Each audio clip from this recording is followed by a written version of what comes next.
বাংলাদেশের প্রাণ হচ্ছে কৃষি। আর সেই কৃষি ক্ষেত্র বা ফসলের ক্ষেত থেকে পিছনে দেখতে পাচ্ছেন বেগুনের চাষ করা হয়েছে।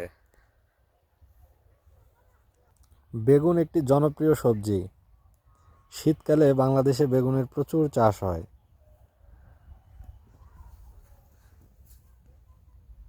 বেগুনের জমির মাঝখান দিয়ে হলুদ ঢাকনা বিশিষ্ট যে প্লাস্টিকের কৌটোগুলো দেখা যাচ্ছে, এগুলো হচ্ছে ফেরোমন ফাঁদ।